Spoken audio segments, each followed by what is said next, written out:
Chers amis, vous savez, Dieu est furtif. C'est bien dans les manières de Dieu, ne rien faire comme prévu, venir alors qu'on ne l'attend pas, surgir là où il n'y a rien à faire, emprunter les habits qu'on ne lui connaît pas, s'approcher de celui qui tend la main, se glisser dans les pages de l'agenda si serré qu'il n'y a plus de place pour rien ni pour personne, à croire que Dieu aime à surprendre. Mais il est vrai que l'amour est la faculté quotidienne de surprendre. Quand il n'y a plus de surprise, l'amour est en grand danger. Dieu aime à surprendre, c'est sa façon de raviver notre foi et d'éveiller notre attente. Nous sommes au deuxième dimanche de l'Avent. L'Avent est le temps de la surprise de Dieu. Dieu, merci de venir réveiller notre attente endormie sous les soucis et les bousculades de la vie et des jours. Nous sommes si pressés que nous ne prenons plus le temps d'attendre. Nous avons tant à faire, à penser. Nos agendas, nos heures, nos vies sont remplies. Nous sommes si occupés, envahis, pressés, que nous n'avons jamais plus le temps. Dieu, merci de venir réveiller notre attente. Voici le temps nouveau, le temps qui ne peut se gagner ni se perdre, le temps pour respirer, le temps pour espérer, le temps pour vivre. Dieu, merci pour ce temps d'avant. Merci d'arriver à l'improviste, visiteur inattendu. Si Noël est programmé sur nos calendriers et agendas, toi, Dieu, tu n'as jamais fini de nous surprendre. Que ta grâce et ta paix soient avec nous, ici, maintenant, au moment où tu nous réunis, pour te célébrer, pour te louer, pour écouter et entendre ta parole. Esprit Saint, toi qui nous as précédés, révèle-toi. Amen.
Adressons notre louange au Seigneur dans la même position. Seigneur, en regardant notre monde et le quotidien de notre vie, que de raisons de pleurer, que d'injustice, que de haine, de souffrance et de peur.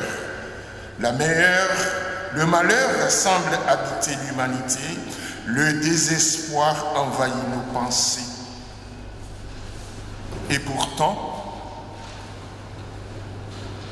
au cœur de tout ce qui déstabilise nos vies, tu viens nous rejoindre là où il n'y a que faiblesse et pauvreté. Tu viens déposer la force de ta présence, ouvrir l'espace de ton règne, construire des ponts par-dessus les murs de nos impasses. Loué sois-tu d'être le Seigneur de la vie du monde. Loué sois-tu, Seigneur, d'être cet ami de l'humanité qui veut renverser, transformer, renouveler l'existence pour qu'au creux de nos malheurs puisse poindre l'espérance de ce qui rend heureux. Seigneur, loué sois-tu. Amen. Alors nous chantons notre reconnaissance pour le Seigneur avec le 31-14.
Qui est déjà venu et qui vient.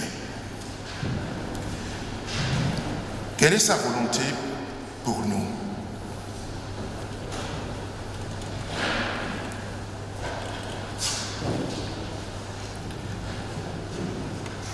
Il ne faudrait pas s'y tromper.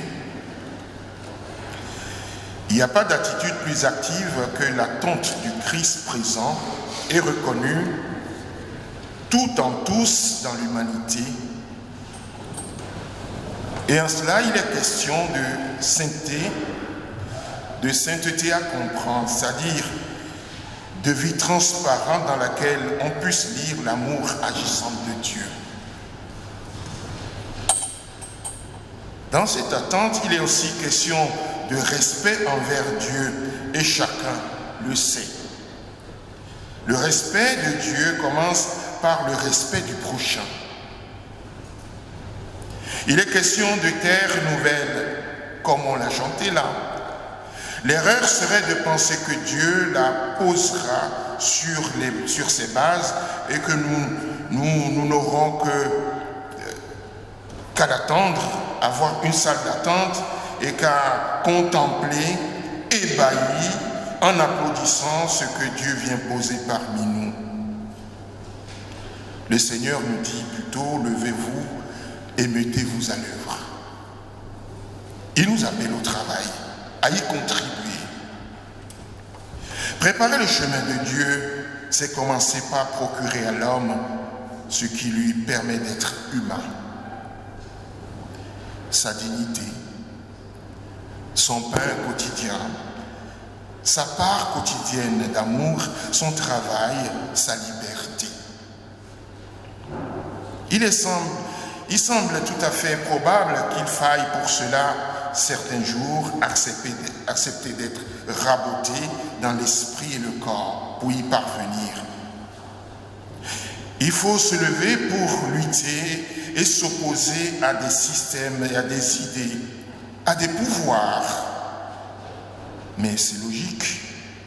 Dieu et l'homme sont indispensablement liés depuis la nuit de Noël.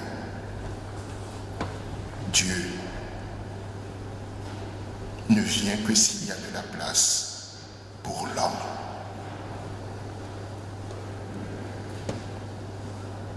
Faisons de la place à l'homme, à l'humain, et Dieu se présentera à nous.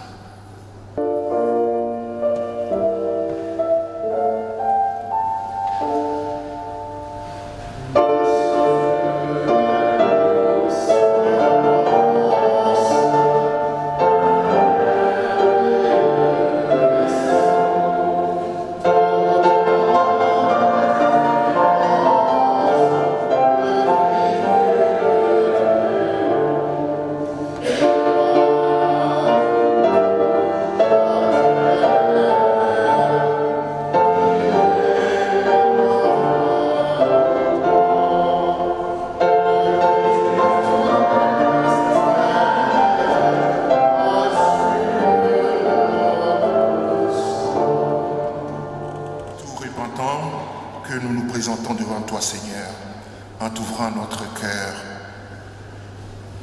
Après que tu nous aies rappelé le travail qui nous revient, notre contribution pour que tu viennes parmi nous. Seigneur Jésus, prépare toi-même dans le désert de notre cœur le chemin de ton retour.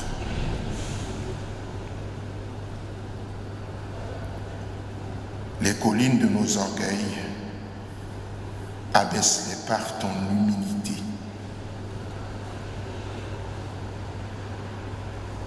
Les vallées du désespoir, comble-les par ton espérance. Les chemins tortueux de nos mensonges, redresse-les par ta vérité.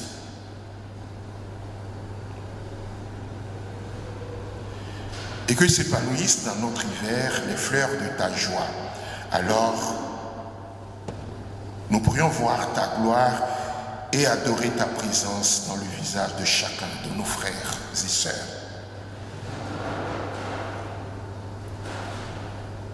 Seigneur Jésus, toi qui te tiens à la porte, tu es si proche de nous, nous t'en prions.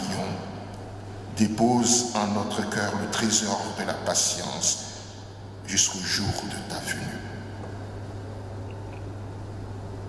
Convertis-nous et pardonne-nous. Conduis-nous vers toi, éclaire nos ténèbres.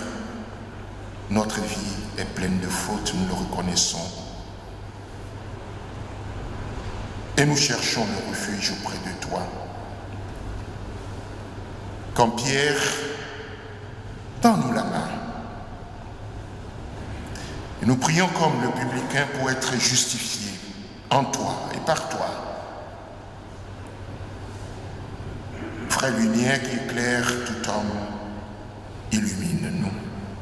Ouvre les yeux de notre cœur et affermis-le dans l'amour de ta volonté.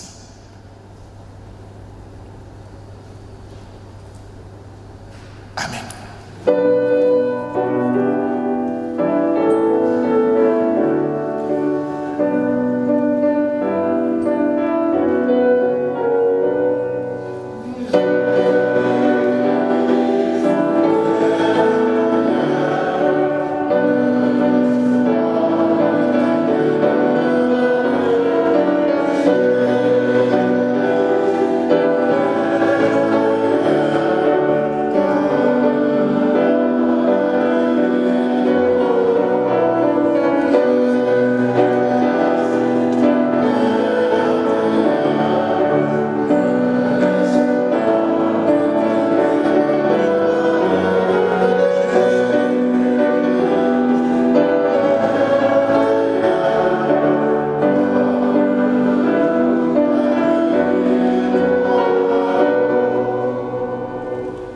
Dieu est un Dieu d'amour et de pardon. En Jésus-Christ, Dieu est allé au bout de son amour Il a brisé le cercle infernal de la vengeance et de la haine. Il a fait du pardon la clé de la vie. Il a ressuscité Jésus-Christ mort dans l'humiliation pour faire le renaître dans sa gloire. Il a mis au service des humains la puissance de son esprit. Il nous donne son pardon et nous relève dans la joie. Alléluia, chantons-lui notre reconnaissance.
Seigneur, comment ta voix pourrait-elle parvenir jusqu'à nous? Notre existence est tellement remplie de soucis,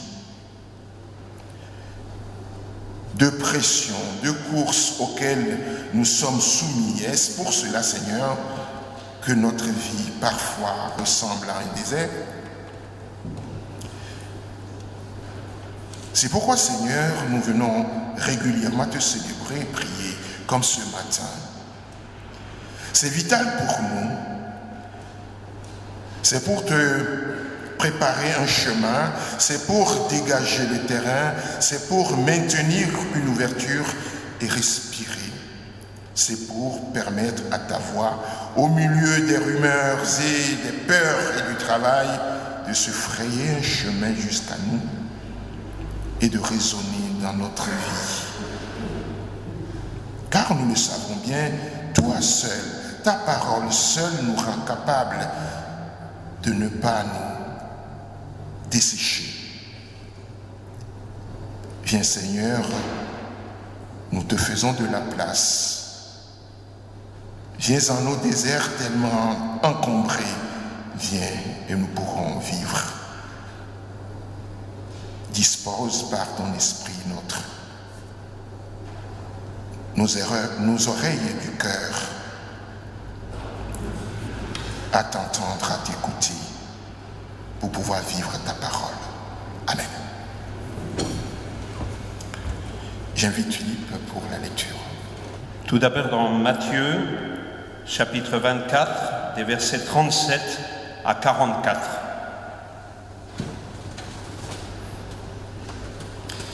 Pour ce qui est du jour et de l'heure, personne ne le sait, ni les anges des cieux, ni le Fils, mais le Père seul.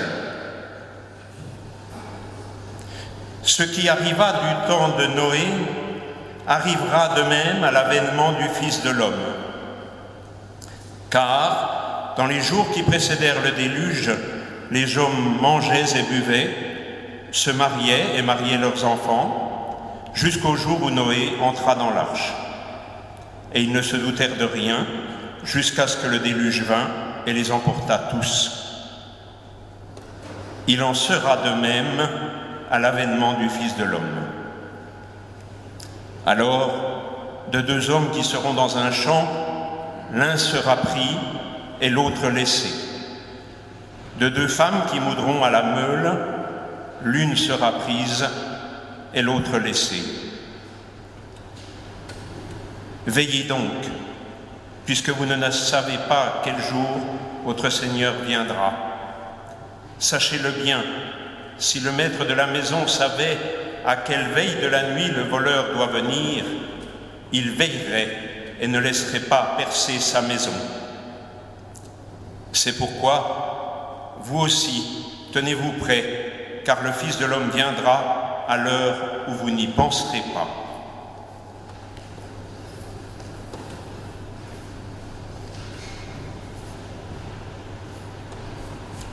Dans le deuxième livre de Samuel, chapitre 7, des versets 1 à 17.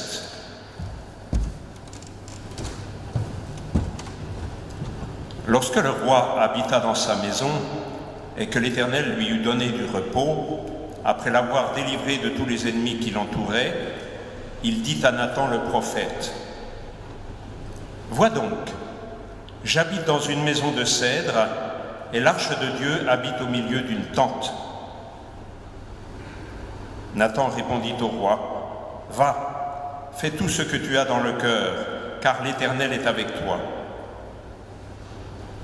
La nuit suivante, la parole de l'Éternel fut adressée à Nathan. « Va dire à mon serviteur David : Ainsi parle l'Éternel, est-ce toi qui me bâtirais une maison pour que j'en fasse ma demeure ? Mais je n'ai point habité dans une maison depuis le jour où j'ai fait monter les enfants d'Israël hors d'Égypte jusqu'à ce jour. J'ai voyagé sous une tente et dans un tabernacle. Partout où j'ai marché avec tous les enfants d'Israël, ai-je dit un mot à quelqu'une des tribus d'Israël à qui j'avais ordonné de paître mon peuple d'Israël ? Ai-je dit : pourquoi ne me bâtissez-vous pas une maison de cèdre ? Maintenant, tu diras à mon serviteur David : Ainsi parle l'Éternel des armées. Je t'ai pris au pâturage derrière les brebis pour que tu fusses chef sur mon peuple, sur Israël. J'ai été avec toi partout où tu as marché.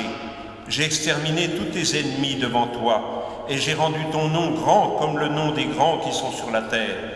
J'ai donné une demeure à mon peuple, à Israël, et je l'ai planté pour qu'il y soit fixé et ne soit plus agité, pour que les méchants ne l'oppriment plus comme auparavant.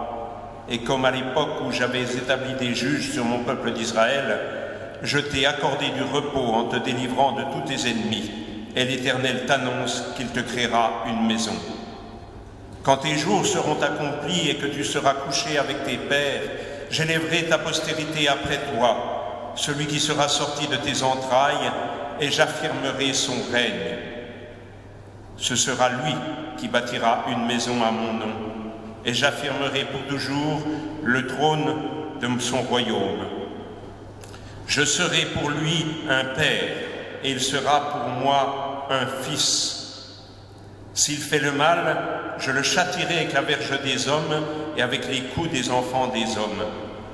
Mais ma grâce ne se retirera point de lui, comme je l'ai retiré de Saul, que j'ai rejeté devant toi.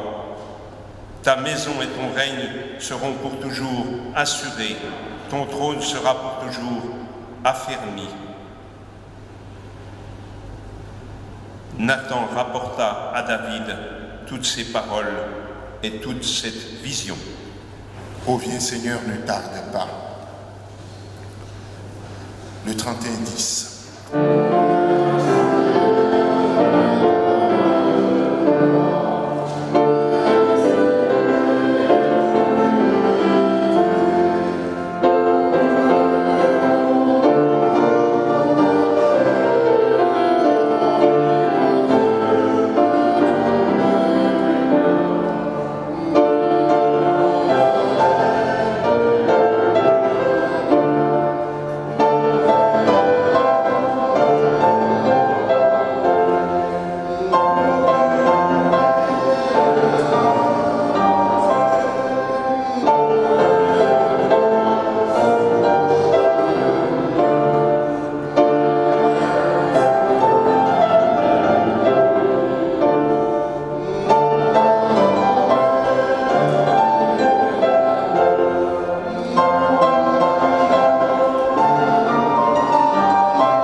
Dieu vient, il ne cesse de venir à notre rencontre, ce Dieu. Dieu vient, il ne cesse de venir à notre rencontre. ce David dont nous venons d'entendre la lecture d'un bout de son histoire, d'un rappel de Dieu, ce David, quel roi généreux. Se soucier ainsi de son Dieu et vouloir lui construire le plus beau des temples, bon, vous me direz, il aurait pu le penser plus tôt. Hein. Mais c'est souvent comme ça dans la vie. Quand on est occupé par beaucoup de choses, et ce n'est qu'après coup, à des moments charnières de l'existence, ou quand on s'arrête pour souffler un peu, tout d'un coup, on se souvient de ce qu'on a laissé derrière, on se souvient de Dieu. Mais mieux vaut tard que jamais, et Nathan, le prophète, ne peut qu'encourager son roi à aller de l'avant, puisque Nathan lui a dit, vas-y. Premièrement, il lui a dit, vas-y. Avant que Dieu ne s'adresse à Nathan, Nathan lui a dit, vas-y. Quelle bonne idée, Nathan devait se dire, quelle bonne idée de vouloir construire une maison digne de ce nom pour ton Seigneur, pour le Seigneur. Or, durant la nuit, Dieu vient briser cette belle logique par la parole adressée à Nathan. Il réaffirme, certes, la promesse, ce qui n'est pas la moindre des choses, mais en même temps, il contrecarre le beau projet du roi David. Il y a quelque chose d'intéressant à l'écoute de ce passage. Plus de 20 fois, le Seigneur y parle en « je ». J'ai cheminé avec toi, je t'ai établi, j'ai été avec toi, j'ai abattu tes ennemis, j'ai fait ceci, j'ai fait ça, j'ai fait ça. C'est rare que Dieu s'adresse comme ça aux gens. Mais à David, plus de 20 fois, dans ce passage à Nathan, cette adresse à Nathan, plus de 20 fois, il utilise le « je ». Dieu est-il vexé, jaloux, soucieux de ses prérogatives, pour insister ainsi lourdement sur ce qu'il a fait pour David, ou Dieu est-il tout simplement plus sage que les humains? Vous voyez, une des caractéristiques de l'être humain, c'est que depuis la nuit des temps, il a toujours cherché à établir une relation avec la divinité. Ça, c'est dans l'être même de l'humain. Qu'on dise qu'on soit chrétien, qu'on soit croyant ou pas, il y a dans l'être humain cette étincelle de Dieu qui en fait un être spirituel, qu'il croit ou qu'il ne croit pas. Souvent par peur, pour éviter les colères des dieux ou pour s'en attirer les bonnes grâces, il crée cette relation avec cette divinité. David cherche lui aussi par sa démarche à s'attirer les faveurs de son Dieu, ou peut-être à être reconnaissant pour ce Dieu. Derrière cette louable intention de construire un temple pour le Seigneur, n'y a-t-il pas en fait une manière peut-être inconsciente chez David de vouloir plaire à Dieu, vouloir l'amadouer ou peut-être le contrôler? Si l'on pouvait parquer Dieu dans son temple, cela serait tellement bien, cela serait tellement simple et plus pratique si on lui construit un temple et puis on le parque dedans. On l'aurait sous la main, à disposition, en quelque sorte. Mais voilà, toute la Bible est une longue histoire d'amour entre Dieu et nous les humains. Une histoire qui chante cette relation faite de haut et de bas. Une histoire de cette relation en dents de scie, mais une relation ininterrompue depuis le premier rang. Dieu y est présenté comme un Dieu de relation. Certes, Dieu aurait pu se suffire à lui-même, mais il a préféré entrer en relation avec sa créature, l'être humain, nous. Une relation qui n'est le fruit d'aucune obligation, d'aucune nécessité ni d'un marchandage que nous aurions obtenu par nos sacrifices ou par nos mérites. C'est dans la gratuité. Il est simplement le fruit, et cette relation est simplement le fruit de son amour librement consenti à l'être humain. Il n'est donc pas à craindre Dieu, encore moins à chercher à l'amadouer pour éviter les foudres de son destin implacable. Dieu me veut du bien. Un point, c'est tout.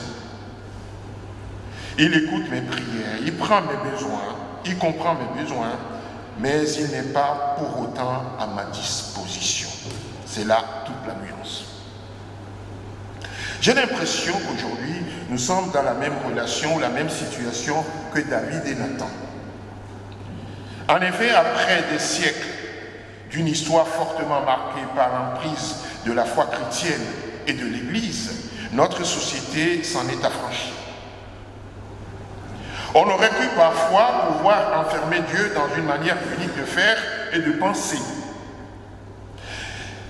Et ceci dans nos institutions, Églises. Or, aujourd'hui, ce temps semble révolu, et le temps où on pourrait dire la France catholique, la France chrétienne est révolue, et c'est un peu partout en Europe, un peu partout dans le monde aujourd'hui, quoique dans les pays dits en voie de développement ou les pays à bas revenus, dans ces pays-là, Dieu vient combler leur manque et il les vaut pour venir combler leur manque. Je ne sais pas si Dieu le fait effectivement, mais ils sont dans cette logique plutôt. En effet, après ces siècles, tout a changé. On avait cru pouvoir enfermer Dieu dans une manière unique de faire et de penser et dans nos institutions. Or, aujourd'hui, ce temps semble révolu. Et c'est bien là tout le défi pour nos églises, pour s'adapter à une situation nouvelle. Dieu est à nouveau comme sans domicile fixe. On ne peut plus prétendre vouloir le contrôler, parler à sa place ou détenir le seul chemin menant à lui. C'est comme si nous avions perdu le mode d'emploi. Alors, beaucoup de propositions nous sont faites, plus ou moins honnêtes ou plus ou moins absurdes, plus ou moins incongrues ou coûteuses, voire aliénantes pour rejoindre Dieu. On a parfois l'impression qu'il faudrait s'extraire de ce monde, renoncer à notre vie, grimper dans je ne sais quel ailleurs pour aller enfin retrouver Dieu. Or, la prophétie de Nathan nous met en garde. Le Seigneur nous en fait la promesse. Il veut être avec nous, mais c'est lui et lui seul qui prend l'initiative de cette relation. Je ne pourrai jamais, par je ne sais quel mérite, ascèse ou marchandage, forcer Dieu à vivre à mes côtés. Je ne peux recevoir sa présence que par grâce. Voyez-vous, l'événement de Noël arrive comme la prophétie de Nathan. Il dérange, car il brise l'espoir, peut-être inconscient de pouvoir contrôler Dieu, de l'avoir à notre service, et bat en brèche l'illusion que nous avons parfois de croire que nous sommes à l'origine de notre démarche de foi. Noël crée la surprise, comme une épine dans nos chairs pour nous redire chaque année, préparez-vous, le Seigneur arrive, mais c'est lui qui prend l'initiative de la rencontre. À ce stade, nous sommes comme sur une ligne de crête.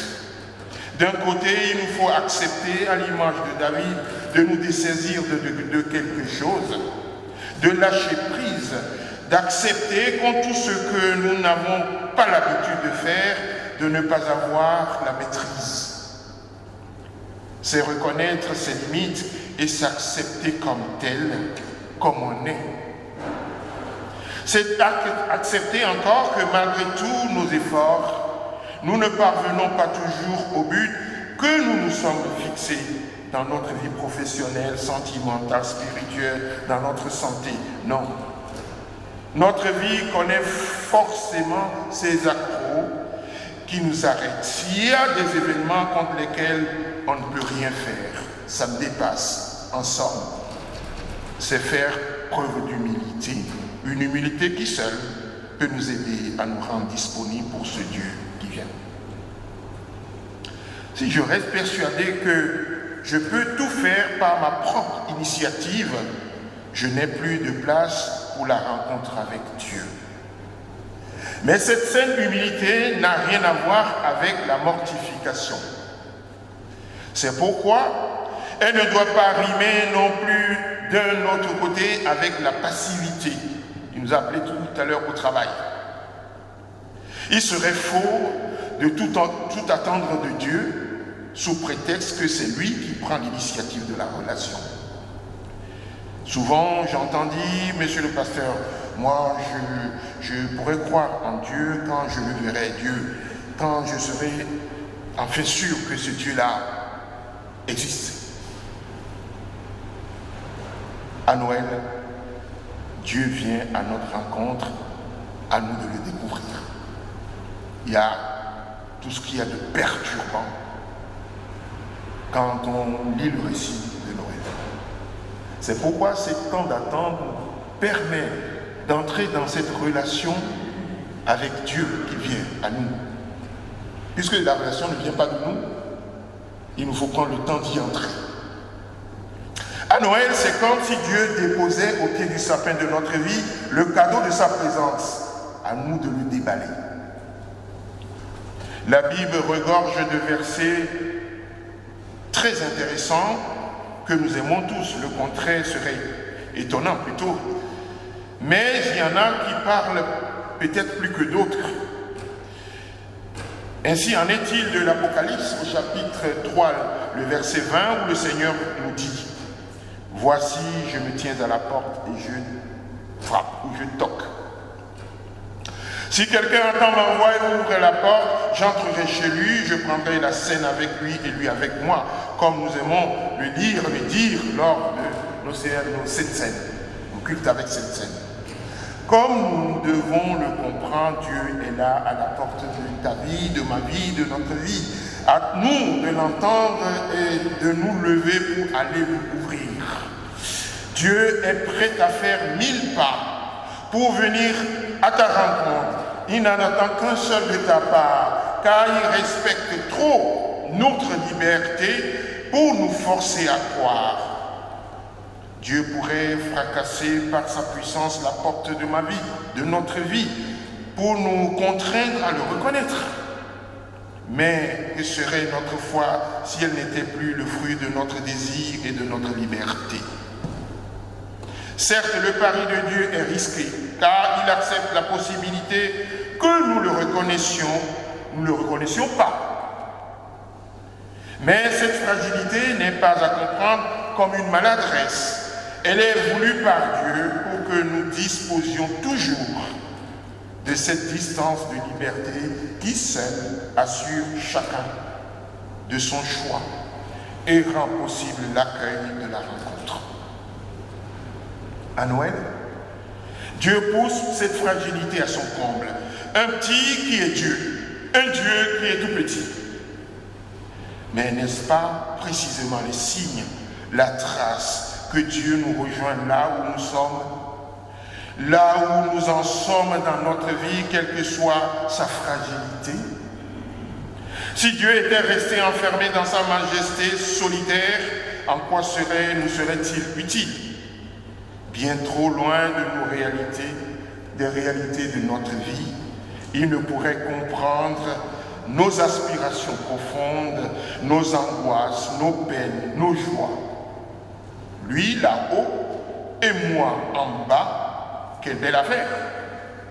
Or Dieu descend, il descend à Noël, il se refuse à rester enfermé, fut-il dans le plus beau des palais, il vient à notre rencontre pour nous retrouver dans notre petitesse. C'est Dieu tout grand qui vient nous rejoindre dans notre petitesse, dans un tout petit.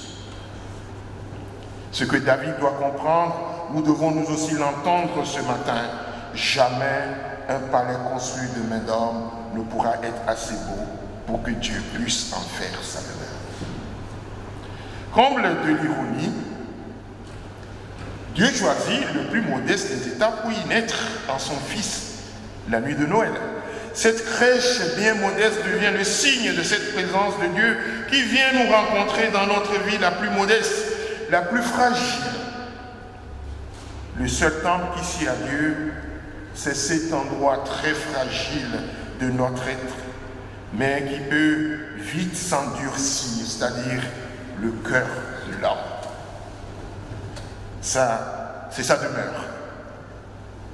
Qu'est-ce donc que l'homme, dit le psalmiste, pour que je pense à lui, l'être humain pour que je m'en soucie. Dieu vient à notre rencontre, préparons-nous. C'est bien là la raison de ce temps de l'Avent. Une période de l'année qui est marquée, une période de l'année qui est marquée, plus que toutes les autres, par de nombreuses coutumes, de nombreuses traditions, qu'elles soient familiales, sociales, religieuses et bien d'autres encore. Mais ne croyons pas que nous pourrons, comme David, y enfermer Dieu et le sortir de sa boîte comme on sort les santons pour les mettre dans la crèche. Ne pensons pas non plus que l'on pourra aller visiter Dieu à Noël. Parce que, après tout, c'est quelque chose qui se fait à cette période. Comme on rend visite aux membres de sa famille, aux membres éloignés à Noël. Ne pensons pas. La relation avec Dieu ne se joue pas là. Dieu est plus grand que toutes nos traditions et coutumes. Mais comprenons bien, je ne dis pas cela pour critiquer nos traditions. Noël ne serait plus Noël sans ses traditions, sans ses gestes, sans ses paroles. Elle contribue à faire de cette fête une fête pas comme les autres. Mais n'oublions pas que c'est Dieu toujours et encore qui prend l'initiative de la rencontre. Alors puissions-nous vivre ce temps de l'Avent et ce temps de Noël qui vient non pas seulement comme la suite d'événements prévus de longue date sur nos agendas, au rituel bien défini, mais comme un temps mis particulièrement à part pour que nous entendions le Seigneur toquer à la porte de notre vie. C'est vrai, comme David, on trouverait plus simple que le lieu de cette rencontre soit plus clair et mieux défini. Mais il en est ainsi, le Seigneur aime surprendre. Jamais nous ne pourrons prétendre posséder le Seigneur. Sa relation a donc forcément un caractère imprévisible et pourquoi pas inachevé. Comme l'eau de source que l'on ne peut retenir entre ses mains, comme le vent que l'on ne peut arrêter, la présence de Dieu nous traverse. Sa présence est discrète, certes, peut-être même trop parfois à notre goût. Mais le Seigneur, pour nous ce matin, réitère sa promesse. Il vient. Il ne cesse de venir à notre rencontre. Écoute, ma sœur, écoute, mon frère, il frappe à ta porte. Va et ouvre-lui. Amen.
dans la même position et à travers une écoute active,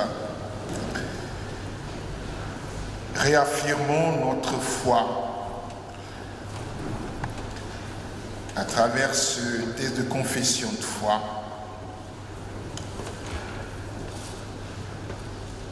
Il y a une bonne nouvelle pour aujourd'hui.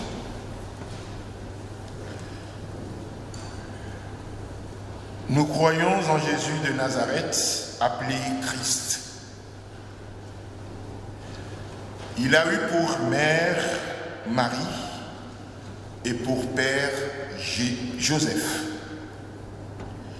Comme tous les enfants, il a grandi. Il est devenu un homme avec un métier, un travail. Plus tard, il a dit et il a montré que l'amour de Dieu et l'amour des autres est le plus important dans la vie, car c'est l'amour qui fait vivre et qui libère. Mais parce que son message dérangeait, notamment les grands de son époque, il a été arrêté, jugé, condamné, frappé. Pire, il a été cloué comme le pire des malfaiteurs à une croix en bois sur le mont Golgotha. Et c'est là qu'il est mort. Mais dans un tombeau, ses disciples attestent qu'il s'est levé d'entre les morts pour dire aux hommes et aux femmes, la vie est plus forte que la mort, le bien est plus grand que le mal, l'amour est plus utile que la haine, l'espérance est toujours possible. Ce fut une bonne nouvelle pour ses amis qui en témoignent dans un livre que nous appelons la Bible. Et c'est une bonne nouvelle pour nous aussi, maintenant. Nous croyons en ce Jésus-là. Amen.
Partage de notre abondance et signe de reconnaissance et de relation avec ce Dieu qui vient à notre rencontre.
Seigneur notre Dieu, c'est vrai que tu n'habites pas des temples faits de mains d'hommes.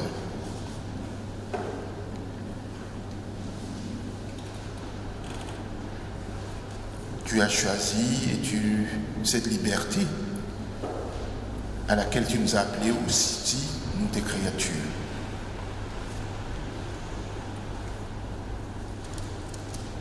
Mais nous avons besoin de ces lieux pour nous retrouver entre frères et sœurs, partager ta parole et vivre cette rencontre entre nous et toi présent en premier parmi nous.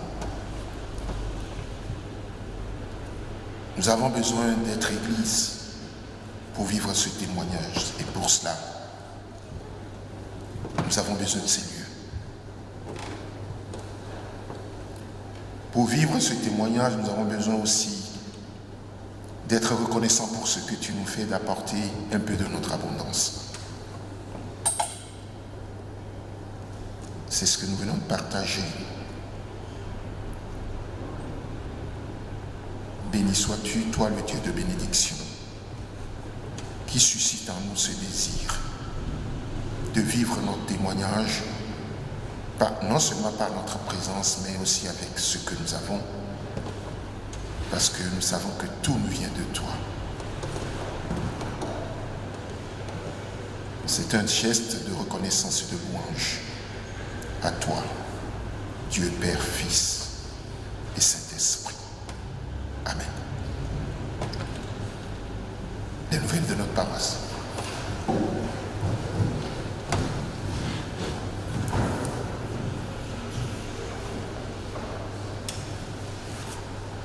Bonjour à tous.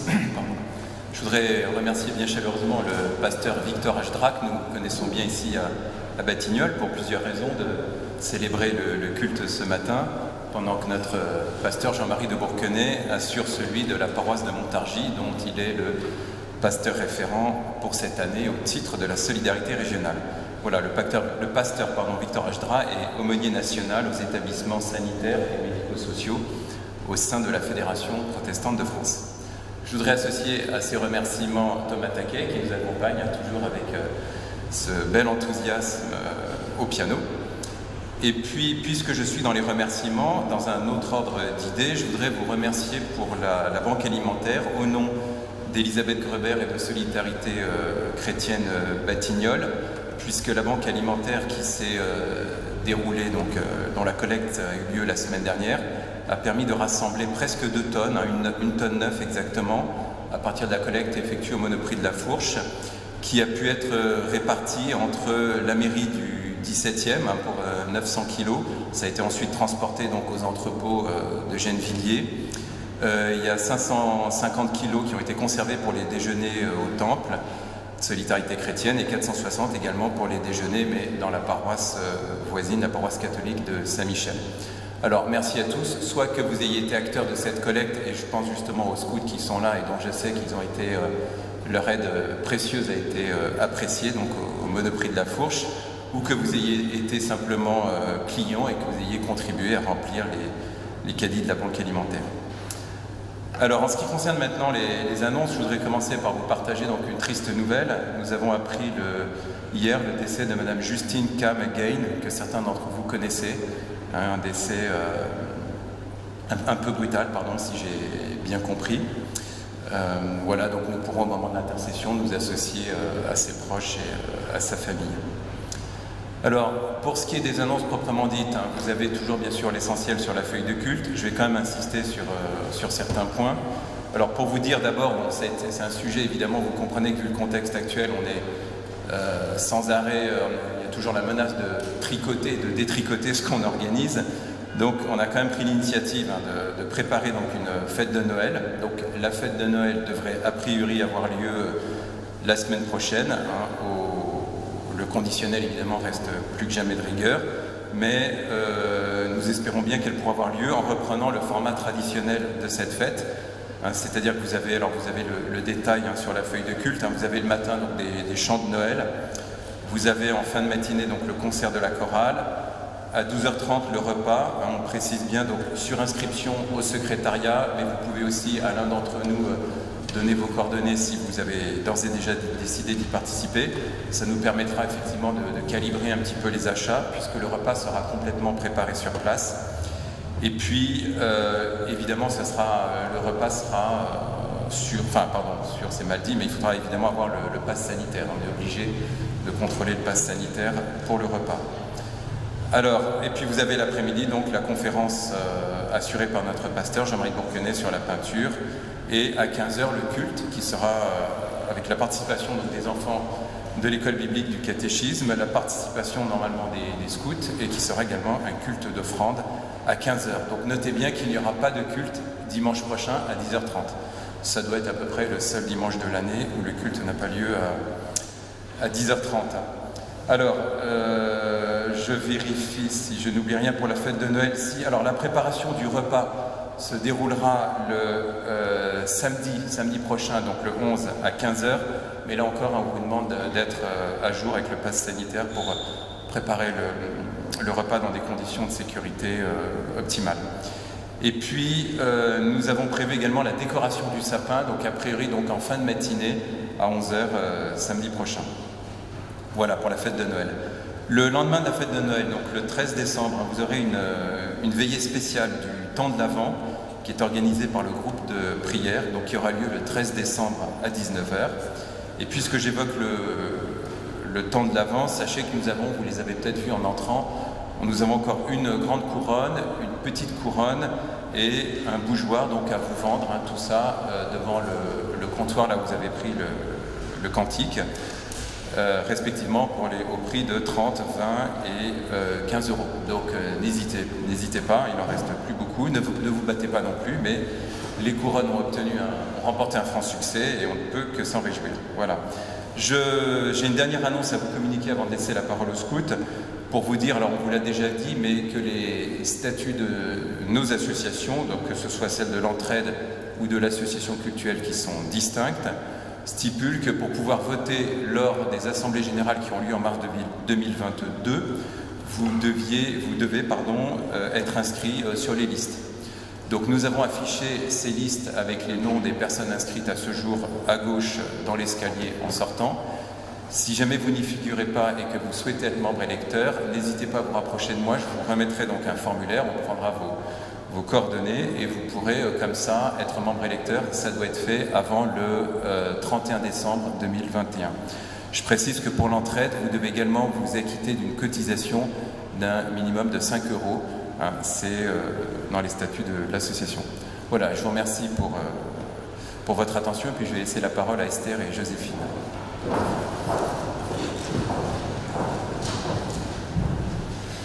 Bonjour, on est les éclaireurs éclaireuses unionistes de France, de Batignolles. Aujourd'hui, on est là pour faire une vente de calendriers.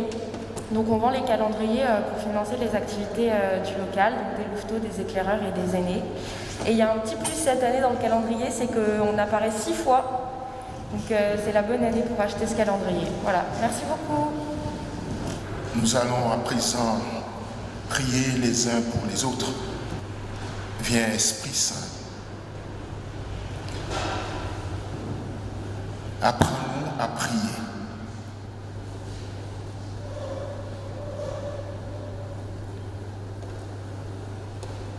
Apprends-nous à prendre racine en profondeur, à rejoindre les profondeurs de notre être, à écouter ta chanson secrète pour que nous sachions accueillir ton amour qui nous poursuit.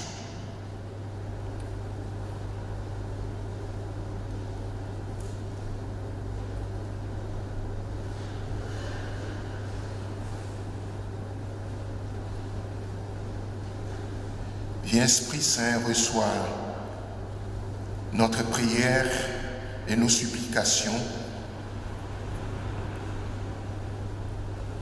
pour toutes nos sœurs, pour tous nos frères.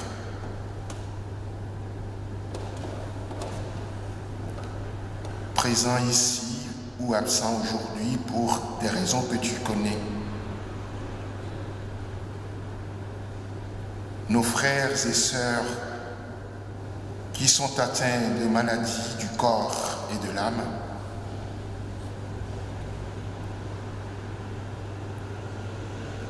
Reçois nos prières pour toutes celles et tous ceux qui souffrent des persécutions ou de la guerre.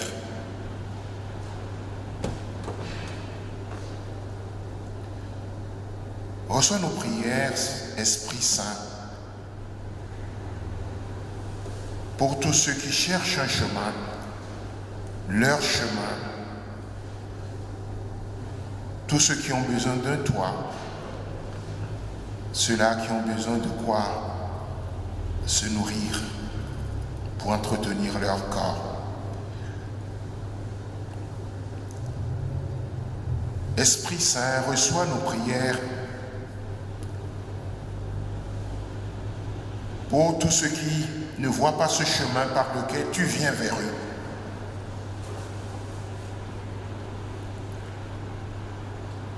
Suscite des hommes de paix et de dialogue, de justice et de tolérance, Esprit Saint. Et fais de nous des hommes de paix, de dialogue, de justice et de tolérance.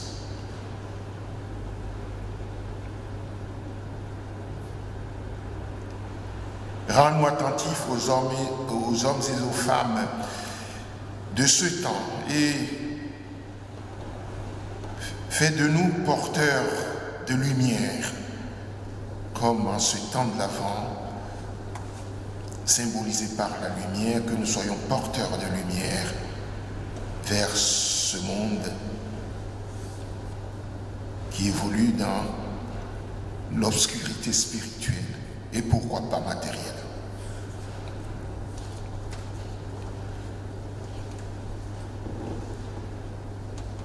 Esprit Saint, reçois nos prières pour la famille de Justine qui vient de nous quitter.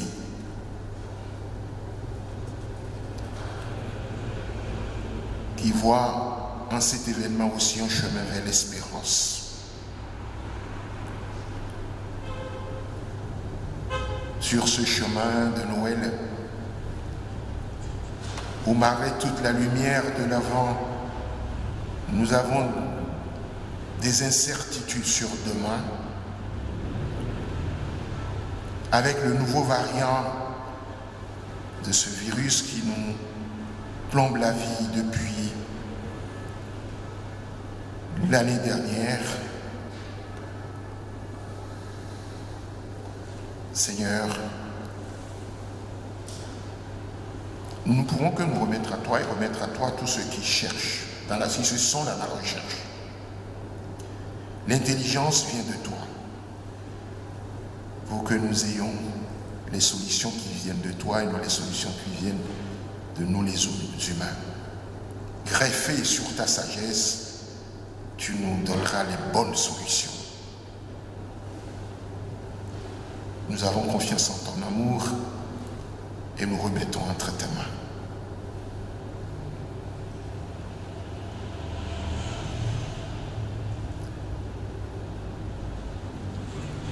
Toute cette paroisse ou église locale des Batignolles est sous ton regard et portée par ton amour. Fais de chacun de chacune témoin de cette lumière. Nous allons nous séparer bientôt, c'est que de corps, mais restons dans cette communion de l'esprit.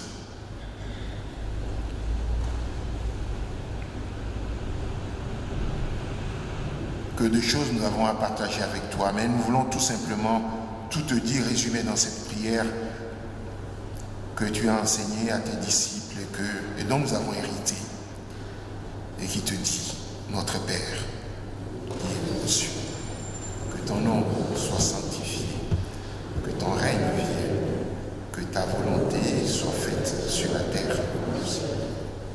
Donne-nous aujourd'hui notre pain de ce jour. Pardonne-nous nos offenses, comme nous pardonnons aussi à ceux qui nous ont offensés. Et ne nous laisse pas entrer en tentation, mais délivre-nous du mal, car c'est à toi qu'appartient le règne, la puissance, la gloire, pour des siècles des siècles. Amen. Je vous invite à vous lever pour l'envoi et la bénédiction. Tu as, Seigneur Jésus, les paroles qui donnent la vie, les paroles qui peuvent tout bouleverser, les paroles qui peuvent relever le plus blessé. Mais comment le monde entendra-t-il ces paroles si personne ne les proclame? Aujourd'hui, tu nous dis, je vous envoie, c'est à vous. Tu comptes sur moi, tu comptes sur nous, n'est-ce pas, Seigneur? Avec ton esprit en nous, nous n'aurons aucune crainte. Ta force sera la nôtre. Et nous irons dire au monde que l'amour est le meilleur soin, que l'amour est la meilleure arme, que toi, tu es amour. Le Seigneur nous envoie le dire, le témoigner au monde. Il nous dit, va, j'ai mis en toi ma parole et vis pleinement chacun des jours que je te donne, porté par cette parole. Va, répands, partage, sois mon témoin. Alors, sur ce chemin, que le Seigneur nous bénisse et qu'il nous garde, qu'il éclaire notre chemin et que son amour nous porte. Allez, vous ces bien-aimés, dans l'espérance, dans la joie, dans la confiance et la paix. Amen. Nous terminons par le 31-30. Nous avons vu les pas de notre Dieu croiser les nôtres.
Amen.